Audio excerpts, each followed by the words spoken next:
우리 예수 믿는 사람들은 믿음으로 사는 사람들입니다. 그래서 성경은 의인은 행위로 하는 것이 아니라 믿음으로 말미암는 것이라고 강조합니다. 하나님께서 우리 그리스도인들이 세상 사람들과 다 같이 더불어서 살도록 하지만은 삶의 방향이 완전히 다르게 이끌어 주시는 거지요. 성도들은 하나님의 전능하심을 믿고 주님이 하신 말씀에 순종하고 삶의 방향을 정하고 한 걸음 한 걸음 옮겨나갑니다. 그래서 성도들은 믿음으로 말하고 믿음으로 생각하고 믿음으로 판단하고 믿음으로 행동합니다. 그러한 내용을 담아서 오늘 우리에게 주시는 말씀이 오늘 함께 봉독했던 이 말씀입니다. 이 말씀 속에서 참 믿음으로 산 사람이 어떤 사람이고 믿음으로 사는 것이 어떤 것인지를 가르쳐 줍니다. 그래서 오늘 본문을 통해서 제목을 정하기는 요나단의 믿음이라 그렇게 정했습니다. 요나단 여러분들 다 잘 아시죠? 사울의 아들이요 다윗의 절친입니다. 정말로 목숨까지 바치면서 다윗을 보호하고 형제간에 뜨거운 우정을 나누고 사랑했던 사람입니다. 그럼 요나단의 믿음이 어떤 믿음인지를 오늘 보면서 우리들도 이 어렵고 힘든 상황 속에서 어떤 믿음을 가지고 살아야 될 것인지 하나씩 살펴보겠습니다. 오늘 본문은 사울 시대의 얘기입니다. 초대왕, 이스라엘의 초대왕 사울이 왕으로 다스리고 있을 때에 블레셋 사람들이 공격해 왔습니다. 오늘 읽었던 본문 말씀 앞장 13장에 보면은 블레셋 군대가 3만 명 동원해서 쳐들어왔다고 했습니다. 그 당시 이스라엘의 군대는 얼마 될 것 같아요? 600명. 3만 명 대 600명. 이렇게 되면은 군사들도 백성들도 어떤 마음을 갖겠습니까? 아, 이제 우리는 초토화되겠구나. 떨 수밖에 없겠죠. 숫자적으로 이미 안 되니까.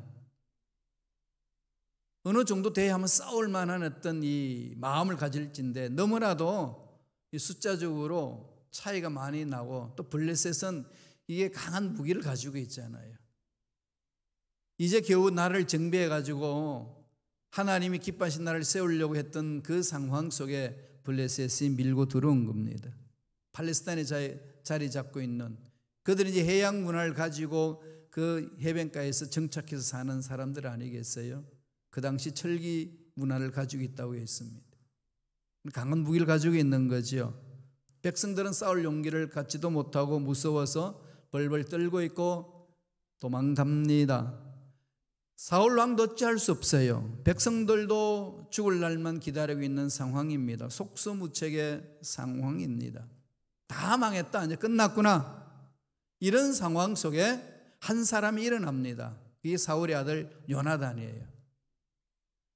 참 믿음의 가정에 보면은 조상들이 엉망으로 막 해도 꼭 이렇게 그루터기 같은 한 사람이 존재하죠. 한 사람이 정말 중요한 거예요. 나라가 아무리 곤두박질 치고 힘들어도 정말 위대한 지도자 한 명만 나타나면은 나라 다시 일어나잖아요. 교회 공동체에서도 이런 문제 저런 문제 많아도 믿음 일꾼들이 딱 쓰면은 한 사람만이라도 올바로 쓰 있으면은 하나님은 그 한 사람을 통해서 위대한 역사를 일으키기 때문에 살아납니다. 가정도 마찬가지입니다. 계획대로 안 되잖아요. 여러분 자녀들 키우다 보면 어디 자녀들이 자기 계획대로 잘 받쳐주던가요? 잘 받쳐주는 듯 하면서 그냥 이렇게 다르게 움직이잖아요. 정말 속이 터지지요. 괴롭습니다. 그런데 기억하세요. 그런 상황이 주어진다 할지라도 하나님 앞에 올바로 서 있는 부모님이 계시면, 엄마 아빠가 하나님 말씀에 써 있기만 한다면 자녀들은 잘못된 길을 가다가도 도로게 되어 있습니다. 왜 그럴까요? 전능하신 하나님이 그렇게 붙들어 주시고 자녀들 앞길을 열어주시기 때문에 그렇습니다. 환경을 보지 말고 매달리라는 거죠. 하나님만 바라보라는 겁니다. 그런 믿음을 가진 사람이 오늘 본문에 요나단이라는 것을 이야기를 해줍니다. 요나단, 잘 살펴보지는 않는 말씀이죠, 그죠? 그냥 요나단과 다윗 이 정도로 알고 있고, 오늘 이 말씀을 보면은 요나단의 믿음은 정말로 우리가 닮아야 될 믿음입니다. 환경을 탓하지 않나요? 자기들이 약하다고 탓하지 않습니다. 오히려 하나님과 나의 관계를 새롭게 점검해 나갑니다. 그래서 결국은 기적을 체험을 해요. 그 많은 블레셋 군대를 물리칩니다. 대단하지 않나요? 코로나19 사태에서 지금 정말 너무 힘들잖아요. 정말 힘들죠. 이게 그냥 웬만큼 하다 멈출 줄 알았는데 이게 한도 없어요. 그죠? 언제 끝날는지 모르겠어요. 저도 이 코로나가 시작 딱 됐을 때에 6개월 시간을 정했어요. 6개월 이후에 막 새로운 플랜을 세웠습니다. 그런데 6개월이 뭐예요 지금? 1년 6개월 지나고 또다시 마스크를 쓰자라고 백신 맞은 사람들도 마스크를 써야 됩니다 라고 권면하고 있는 이 상황까지 왔습니다. 어떻게 해야 될까요? 주저앉아야 되나요? 극복해야죠. 어떻게 극복해야 합니까? 믿는 자들은 어떻게 극복해야 되죠? 믿음으로. 어떤 믿음으로? 요나단이 그것을 보여줍니다. 요나단은 어떤 믿음을 갖고 있나요? 첫째로 하나님이 문제보다 크시다는 믿음이죠. 하나님은 문제보다 크십니다. 하나님은 악한 영들보다도 강하십니다. 이런 믿음이 절대적으로 나한테 있어야 되잖아요. 정말 중요한 거거든요. 사무엘상 14장 1절 다 같이 말씀을 볼까요? 한 목소리 읽겠습니다.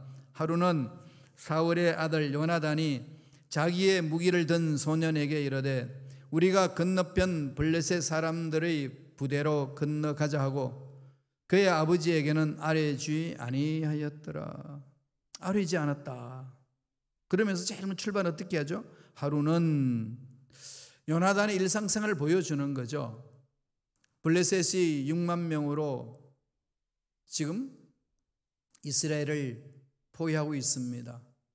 다 속수무책으로 어찌할 바를 모르고 당황해하고 있는 이때에 요나단이 이렇게 있을 것이 아니라 우리가 블레셋 군대로 들어가자 그럽니다.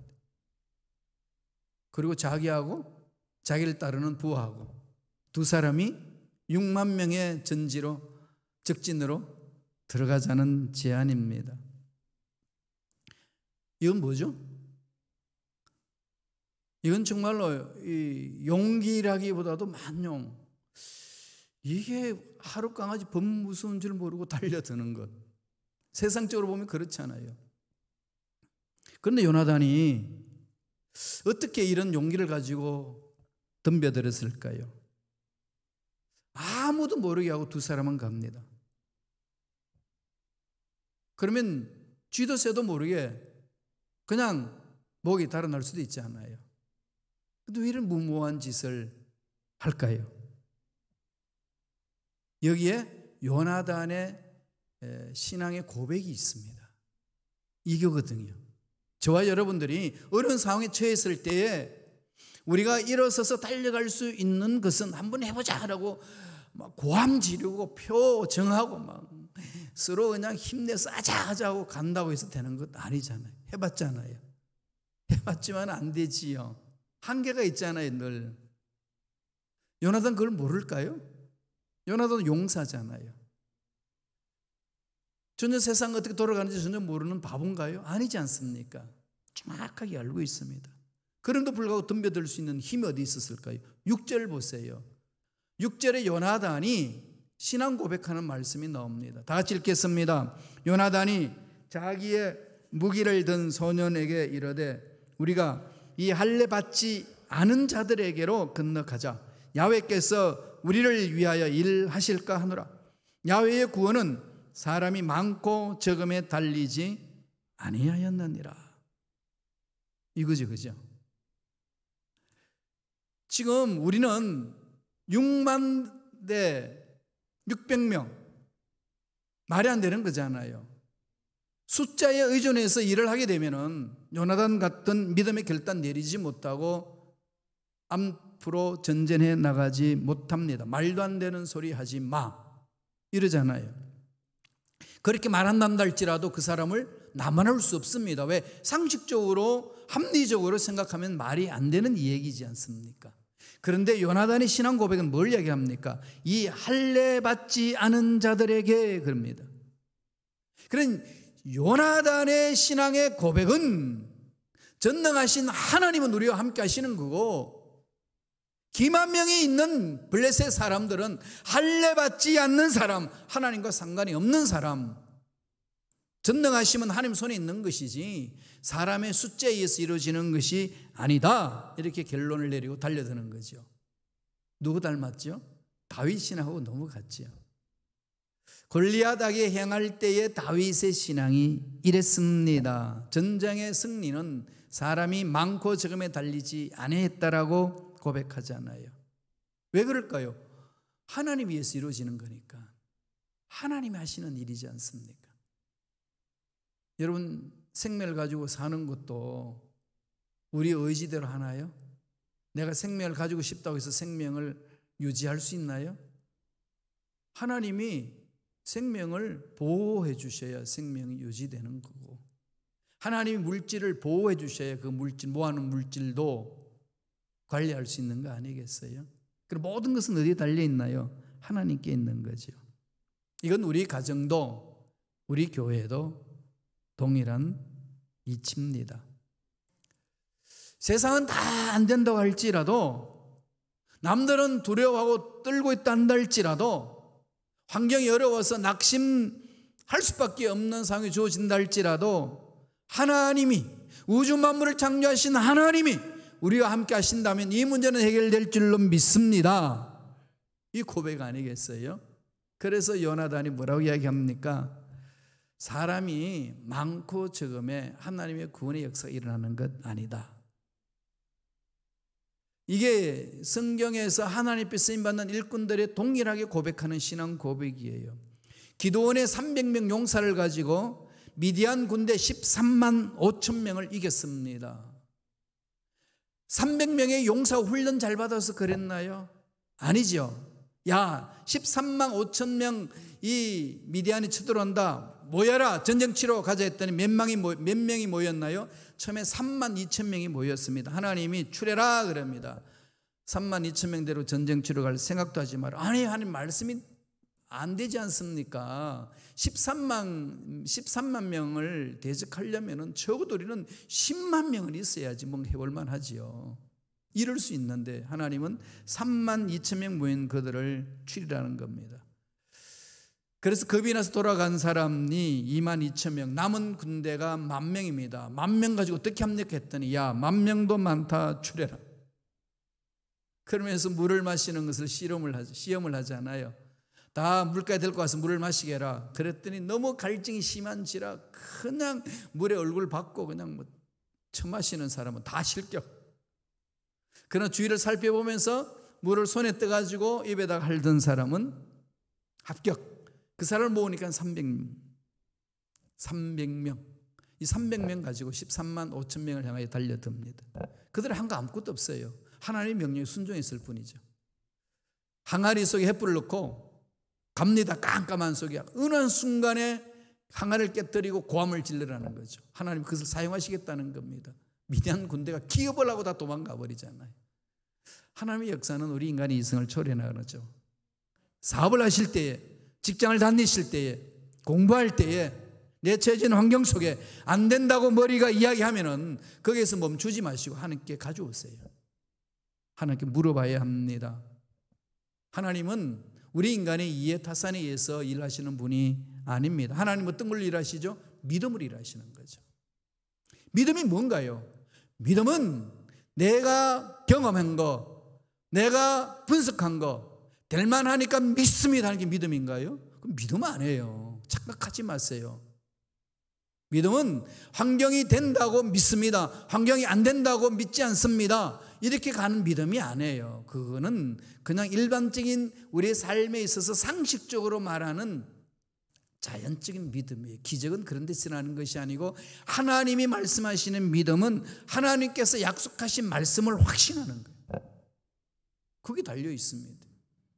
그런 날마다 말씀을 묵상해야 되고 말씀을 받으셔야 되는 거죠. 말씀을 받아 그 말씀 안에서 확신을 갖잖아요. 아, 주님이 주신 말씀 그대로 될 줄로 믿습니다, 확신하는 거지요. 다윗이 나중에 골리앗하고 전쟁 칠 때 이야기를 설명해 주는 내용이 있습니다. 17장 있잖아요. 오늘 14장 요나단 이야기고 17장은 다윗의 이야기입니다. 그래서 다윗이 골리앗을 향해 나아갈 때에 외칩니다. 뭐라고 외치나요? 같은 말을 해요. 사무엘상 17장 47절 보십시다. 다 같이 한 목소리를 읽어볼까요? 사무엘상 17장 47절 제가 읽어드릴게요. 또 야훼의 구원하심이 칼과 창에 있지 아니함을 이 무리에게 알게 하리라. 전쟁은 야훼께 속한 것인즉 그가 너희를 우리 손에 넘기시리라. 사람이 많고 적음이 있는 것이 아니고 인간이 만드는 무기에 의해서 있는 것이 아니고 이 전쟁은 하나님께 속한 것이기 때문에 하나님을 믿는 믿음 안에서 이루어지는 것이라고 고백하며 달려듭니다. 다윗이 물맷돌을 잘 던져서 골리앗을 쓰러뜨렸을까요? 뭐 그렇게 설명할 수도 있겠어요. 뭐 돌이 아주 그냥 차기 때문에 차지한 그 강한 돌로 그냥 딱 때렸더니 물맷돌의 기술로 그냥 그 이마를 강타했다. 합리적으로 그렇게 이야기할 수는 있어요. 그 힘으로 그랬을까요? 하나님 역사하시는 거죠. 믿음으로 던지는 그곳에 하나님은 역사합니다. 3만 명, 아까 6만 명이었는데 제가 수정할게요. 3만 명 대 600명, 말이 안 되잖아요. 이 수치로 생각하면은 안 됩니다. 그러나 믿음의 원리를 나가면 가능한 거죠. 왜? 하나님이 이기게 하시면 이기는 거예요. 우리가 아무리 환경이 좋아서 우리가 이길 수 있다고 합리적으로 판단해도 하나님이 지게 하시면 지는 겁니다.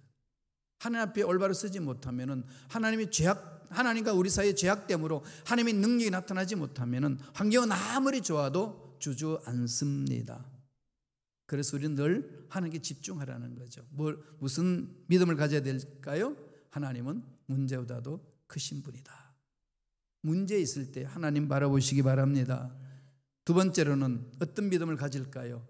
동력자와 함께하는 믿음이죠. 혼자 가지 않아요. 혼자 달려들지 않는 게 요나단이죠. 말씀을 볼까요? 7절입니다. 다 같이 한 목소리를 읽겠습니다. 무기를 든 자가 그에게 이르되 당신의 마음이 있는 대로 다 행하여 앞서가소서. 내가 당신과 마음을 같이하여 따르리다.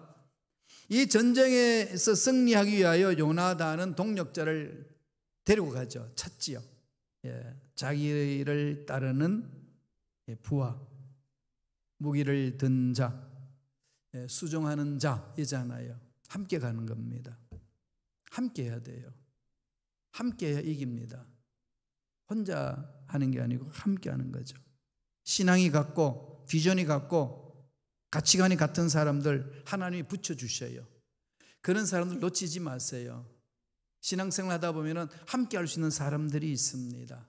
그래서 영적 지도자들과 함께 하는 거고 그 영적 지도자의 영향을 받아서 교육받은 사람들끼리 서로 마음을 모아서 함께 하는 겁니다. 전도서에서 그것을 강조해 주죠. 전도서 4장 11절 12절 말씀을 보실까요? 다 같이 읽겠습니다. 또 두 사람이 함께 누우면 따뜻하거니와 한 사람이면 어찌 따뜻하랴. 한 사람이면 배하겠거니와 두 사람이면 맞설 수 있나니 세 겹줄은 쉽게 끊어지지 아니하니라. 공동체죠. 함께 하는 것. 예수님의 이름이 뭐죠? 임마누엘. 임마누엘 뜻이 뭐라고 그랬죠? 하나님이 우리와 함께 하신다. 그걸 축약하잖아요. God with us. 하나님이 우리와 함께 하신다. 예수님은 하나님이 함께 하신다는 것을 우리에게 가르치시는 거죠. 예수님을 믿는 사람은 늘 함께 한다는 겁니다. 그런데 문제는 뭐가 되죠? 함께 하기가 쉽지 않죠. 꼴도 보기 싫은 인간이 있죠. 안 그래요? 그런 사람이 있을 때 어떻게 해야 되죠? 하나님께 내놓으셔요. 내놓으시고 할 수 있는 만큼 하시면 되고 그런 상황 속에 나와 함께 할 수 있는 사람을 다 붙여줍니다. 모든 사람과 다 함께 할 수는 없어요. 모든 사람과 나를 함께 할 수 없다고 그것 때문에 낙심하지 마세요. 모든 사람과 함께 할 수는 없습니다. 모두가 다 날 좋아했으면 얼마나 좋겠어요. 그렇지 않나요? 하나님의 은혜도 모두 다 받으면 좋겠는데 다 그렇게 임하지 않습니다. 주님 옷자를 만졌던 여인은 혈루병 걸렸던 여인이 신앙 고백 함께 만졌을 때의 기적을 체험했습니다. 수많은 사람이 주님 옷자를 만져도 그런 기적 맛보지 못했잖아요. 다 같이 예배를 드리지만은 예배 드릴 때에 하나님 은혜를 체험한 사람이 있습니다. 다는 안 돼요. 그러니까 할 수 있는 만큼 우리가 하나님 앞에 내려놓고 기도하면서 달려가는 겁니다. 그래서 우리가 먼저 해야 될 일은 뭐죠?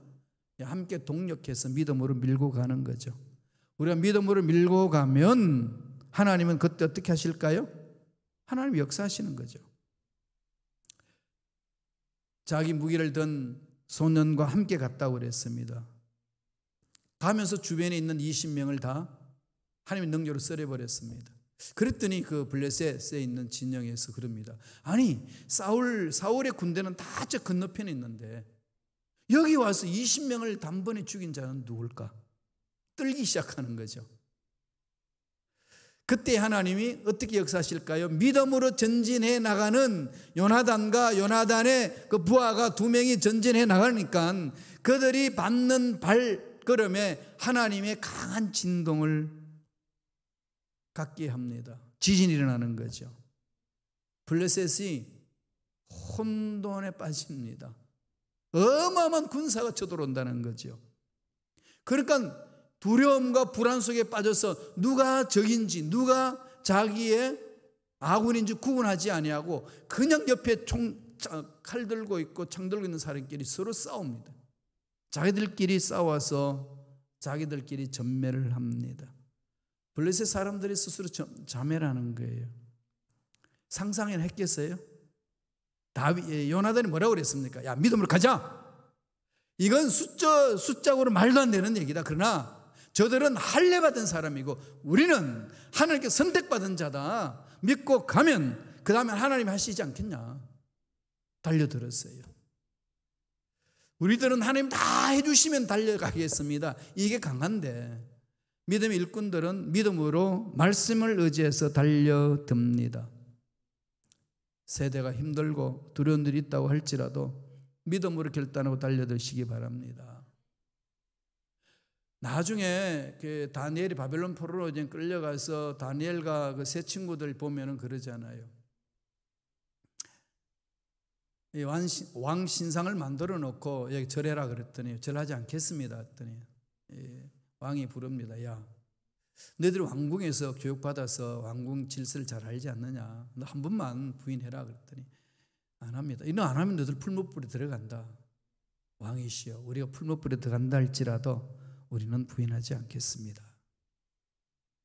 그럴 때에 그 세 친구는 어떤 마음이 있을까요? 감히 하나님이 우리를 풀무불에 집어넣으시겠어? 이게 일반적인 생각 아니겠어요? 그죠? 근데 우리 생각은 달라요. 풀무불에 들어가게 합니다. 환난과 고난 속에 들어가게 합니다. 사망의 음침한 골짜기를 지나가게 해요. 그런데 여기에서 기적이 있는 거죠. 풀무불에 들어갔는데 머리카락 하나 상하지 않고 사망의 음침한 골짜기를 지나갔는데 해를 받지 않습니다. 너희들이 하루에 3번씩 기도하면은 사자굴 속에 집어넣는다.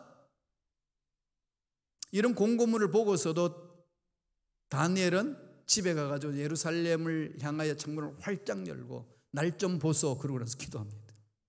모두가 보는 거 앞에서 하루에 3번씩 기도하는 거죠. 그건 죽으러 가는 거잖아요. 그렇게 기도할 때 일반적으로 어떤 생각을 갖겠어요? 하나님, 사자굴에 던진다 그러는데 전능하신 하나님은 나를 사자굴 속으로까지도 던지지 않고 건져주실 줄로 믿습니다. 이게 일반적인 기도죠. 그죠? 저와 여러분 그렇게 기도하지 않나요? 그런데 사자굴에 집어넣어버려요. 사자굴 속에 떨어지는 그 순간에 여러분 마음이 어떨까요? 여러분 그런 일 많이 경험하지 않나요? 속았네. 기도하면 되는 줄 알았는데 기도해도 안 되네. 이런 경험들이 있으시지요. 실망하지 마세요. 사자굴 속에 들어갔는데 무슨 일이 일어나나요? 사자들이 물지를 못합니다. 사자들이 굶주림에 시달리는데 다니엘을 잡아먹지를 못해요. 하나님은 그것을 보게 하시는 거죠. 이게 믿음 일꾼의 삶이에요. 그것을 체험한 자의 삶은 어떨까요? 다른 거예요. 코로나19 상태, 이 사태에 던져졌어요. 어떻게 하시겠습니까? 하나님이 살아계신다 멈출 수 있는데도 왜 던지셨나요? 그냥 푸념만 늘어나고 불평 불만하면서 그 자리에 주저앉으시겠습니까? 아니면 다니엘의 세 친구처럼, 요나단처럼, 다윗처럼 하나님을 바라보며 일어서시겠습니까? 선택은 저와 여러분이 하는 겁니다. 함께 하나님 일을 함으로 하나님이 보여주시는 그 은혜를 체험하시길 바랍니다. 14장 7절 한번 읽을까요? 다 같이 한 목소리 읽습니다. 무기를 든 자가 그에게 이르되 당신의 마음에 있는 대로 다 행하여 앞서가소서. 내가 당신과 마음을 같이하여 따르리다. 이 이야기를 듣는 요나단의 마음 어떻겠어요? 그래, 함께 가자. 이런 일꾼들이 필요하죠. 목회하다 보면요, 정말로 이런 일꾼들은 귀해요. 이름도 없이 빛도 없이 자기 자리를 지키면서 묵묵히 해나가는 그들을 보면은 하나님이 보내주신 일꾼이구나, 하나님이 보내주신 천사구나, 힘을 얻습니다. 여기 계시는 여러분이 그런 모습 보여주는 거 아니겠습니까? 코로나 때문에 힘들고 그런 중에도 그냥 집에서 유튜브로 예배 드릴 수 있음에도 불구하고 박차고 나와서 우리는 함께 하는 겁니다. 이게 은혜지요. 여기에 기적이 있습니다. 마지막 세 번째로 요나단의 믿음은 어떤 믿음을 갖고 있나요?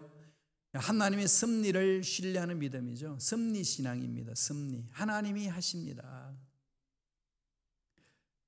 사실 뭐 여러분 결단하고 이리 가고 저리 가고 한다 하지만 다 하나님이 이끄시는 대로 가는 거 아니겠어요? 우리가 아무리 계획이 좋고 프로젝트가 좋아도 하나님이 역사하지 않으시면은 그거 다 이렇게 무산돼요. 끝나는 거죠. 그러니까 제가 이렇게 신앙생활하고 신학 공부하고 목회하면서 제가 체험한 것은 철저하게 하나님 위해 서자. 하나님 계획대로 가자. 하나님 말씀에 서자. 왜 그럴까요? 그게 집중하지 않으면은 아무리 내가 주도 면밀하게 계획하고 준비했단다 할지라도 열매 없어요. 안 나타납니다. 낙심만 돼요. 거기서 벗어날 수 있는 유일한 길은 하나님께 집중해야 돼요. 사람은 일을 할 때 사람이 많아야 힘도 나고 유리하고 이길 확률이 크잖아요. 전쟁 치러 가는데 600명보다는 3만 명이 더 많고 적어도 5만 명, 아니 10,000명이라도 있어야 되는데 이러면 좀 마음과 이루함이 있는데 그런 게 없을 때는 왠지 두렵잖아요. 그죠? 그런데 꼭 기억하세요. 하나님은 숫자에 얽매이시는 분이 아니라는 것. 이렇게 말하고 나서도 얽매이죠. 그죠? 사람은 힘의 한계에 있습니다.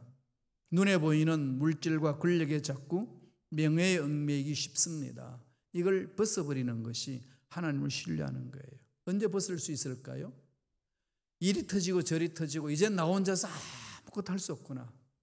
그냥 다 내려놓을 때 그때 정말로 그 마음에 진실함이 나오는 거죠. 불순물이 다 제거되어야 진실함이 나오는 것 아니겠습니까? 요나단은 하나님의 섭리를 믿어요. 하나님께 달려있다고 이렇게 이야기합니다. 14장 10절 말씀 보실까요? 그들이 만일 말하기를 우리에게로 올라오라 하면 우리가 올라갈 것은 야훼께서 그들을 우리 손에 넘기셨음이니 이것이 우리에게 표징이라. 하나님의 표징을 기다리는 거죠. 하나님이 하신다는 거예요. 하나님 때를 따라 역사하시잖아요. 급하게 움직일 필요도 없고 그저 그냥 게을러가지고 하나님의 음성을 놓쳐버리는 일이 되어서도 안 되고 늘 하나님의 음성에 집중하면서 하나님이 나에게 무슨 말씀을 하시는지 이 환경 속에서 저 환경 속에서 나에게 주시는 말씀이 뭔지를 마음판에 새기는 것이 중요합니다. 요나단은 그것을 마음판에 새겼습니다. 하나님의 뜻을 찾았고 하나님이 역사하시는 그 손길을 사모했고 하나님이 하시면 되는 줄로 믿습니다. 이 고백으로 가는 거죠. 12절 보세요. 사무엘상 14장 12절 다 같이 읽어보겠습니다. 그 부대 사람들이 요나단과 그의 무기를 든 자에게 이르되 우리에게 올라오라 너에게 보여줄 것이 있느니라 한지라. 요나단이 자기의 무기를 든 자에게 이르되 나를 따라 올라오라 야훼께서 그들을 이스라엘의 손에 넘기셨느니라. 적진 깊이 침투해가지고 블레셋의 진영에 도착했습니다. 블레셋 군인들 마음이 혼미케 되는 거지요. 올라와라 보여줄게. 순식간에 그들을 다 죽입니다. 이기는 거지요.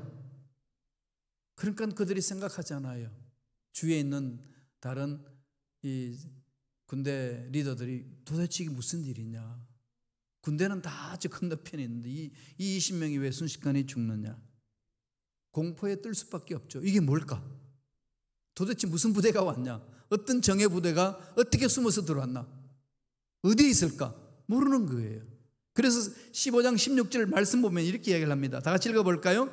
들에 있는 진영과 모든 백성들이 공포에 떨었고 부대와 노략군들도 떨었으며 땅도 진동하였으니 이는 큰 떨림이었더라. 베냐민 기바에 있는 사울의 파수꾼이 바라본 적 허다한 블레셋 사람들이 무너져 이리저리 흩어지더라. 멀리서 블레셋 군대가 서로 그냥 난리가 났어요. 멀리 떨어져 있는 사울의 군대가 보니까 이상한 일이 있는 거죠. 요나단이 믿음으로 쳐들어갔어. 그 많은 군사들이, 블레셋 군사들이 자중질환에 빠졌습니다. 서로 죽이고 서로 멸망시키는 거죠. 이게 상상 안 되죠. 아까도 제가 말씀드렸습니다만 안 되죠. 하나님이 이런 우리 인간의 이성과 경험 속에 담아둘 수 없어요. 그러니까 열어놓고 가는 거예요. 몰라요. 갈 바를 알지 못하지만 약속의 말씀 붙들고 가는 거 아니겠습니까? 누가 승리합니까? 하나님 말씀을 붙들고 가는 거예요. 그러한 믿음으로 달려갈 때에 저와 여러분 삶에 반드시 어렵고 힘든 이 상황을 이겨내고 하나님 예배하신 놀라운 복을 듬뿍 체험할 수 있을 줄로 믿습니다. 그 은혜가 넘쳐나기를 간절히 축원드립니다. 기도하겠습니다. 하나님 감사합니다. 참으로 우리가 힘들고 어려운 상황을 지나고 있습니다. 이 어렵고 힘든 이 상황 속에서 그저 환경을 바라보고 탓하고 연약한 나 자신을 바라고 낙심하고 문제 앞에 떨고 있을 우리가 아니라 모든 문제보다도 위대하시고 크시고 강하신 하나님을 바라보고 달려가는 믿음의 일꾼들 될 수 있도록 역사하여 주시옵소서. 감사와 찬양을 드렸고 예수님 이름으로 기도드리옵나이다. 아멘.